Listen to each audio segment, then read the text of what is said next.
की आराधना कर सकें। सामग्री जो पूजा के लिए चाहिए। सबसे पहले पूजा के लिए आवश्यक सभी सामग्री को इकट्ठा कर लें। कलश स्थापना के लिए मिट्टी का कलश, आम के पत्ते, नारियल, कलावा या मौली, गंगाजल या शुद्ध जल, रोली, अक्षत, साबुत चावल, सुपारी, सिक्का, जौ या गेहूं के दाने, मिट्टी का बर्तन कलश के नीचे रखने के लिए। पूजा के लिए देवी माँ की मूर्ति या तस्वीर, लाल चुनरी, लाल वस्त्र, रोली, कुमकुम, हल्दी, अक्षत, धूप, दीप, घी, अगरबत्ती, कपूर, लौंग, इलायची, मिठाई, फल, फूल, पंचामृत, दूध, दही, शहद, घी, चीनी का मिश्रण, प्रसाद, सूखे मेवे, बताशे। हवन के लिए हवन कुंड, हवन सामग्री, घी, कपूर, आम की लकड़ी। नवरात्र पूजा की विधि। 1. कलश स्थापना, घट स्थापना। नवरात्र के पहले दिन प्रतिपदा कलश स्थापना की जाती है। ये पूजा का सबसे महत्वपूर्ण हिस्सा है। एक साफ जगह पर चौकी या पाटा रखें और उस पर लाल कपड़ा बिछा दें। एक मिट्टी के बर्तन में थोड़ी मिट्टी डालकर उसमें जौ या गेहूं के दाने बो दें। इस बर्तन को चौकी पर रखें। इसके बाद एक मिट्टी या तांबे के कलश पर रोली से स्वस्तिक का चिन्ह बनाएं। कलश में गंगा जल या शुद्ध जल भरें और उसमें कुछ सिक्के, सुपारी, अक्षत और थोड़ा गंगा जल मिलाएं।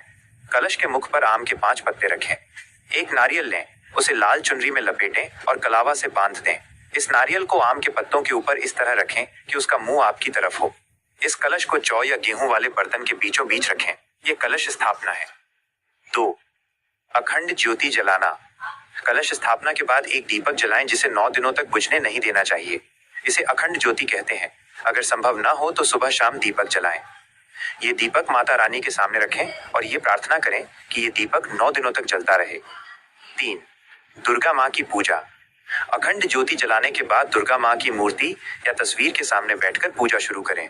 सबसे पहले देवी माँ को रोली, कुमकुम और हल्दी का तिलक लगाएं। फिर देवी माँ को लाल चुनरी और वस्त्र अर्पित करें। फूल, माला और फल चढ़ाएं। इसके बाद धूप और अगरबत्ती जलाकर माँ को दिखाएं। दुर्गा चालीसा, दुर्गा सप्तशती या देवी के अन्य मंत्रों का पाठ करें। 9 दिनों तक रोज सुबह शाम ये पूजा करें। 4. भोग और आरती। पूजा के बाद देवी माँ को मिठाई, फल या अन्य प्रसाद का भोग लगाएं।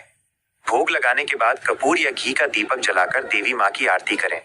जय अम्बे गौरी या दुर्गा माँ की कोई भी आरती गाएं।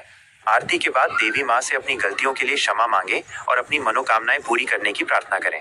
5. कन्या पूजन। नवरात्र के 8वें, अष्टमी या 9वें दिन कन्या पूजन किया जाता है। 9 छोटी कन्याओं को अपने घर बुलाएं। उन्हें दुर्गा माँ का रूप माना जाता है। उनके चरण धोएं और उन्हें आसन पर बैठाएं। उन्हें हलवा, पूड़ी और चने का भोजन कराएं। भोजन के बाद उन्हें चुनरी, चूड़ियां, फल और दक्षिणा पैसे भेंट करें। यह करने से देवी माँ अत्यंत प्रसन्न होती हैं। 6. हवन। नवमी के दिन कन्या पूजन के बाद हवन किया जाता है। हवन कुंड में आम की लकड़ी रखें और कपूर से अग्नि प्रज्वलित करें। ओम ह्रीं क्लीं चामुंडाय विच्चे मंत्र के साथ हवन सामग्री की आहुतियां डालें। हवन के बाद देवी माँ को अंतिम प्रणाम करें और प्रसाद सभी में बांटें। इन सभी चरणों का पालन करने से आपकी नवरात्र पूजा पूर्ण होगी और आपको देवी माँ का आशीर्वाद प्राप्त होगा।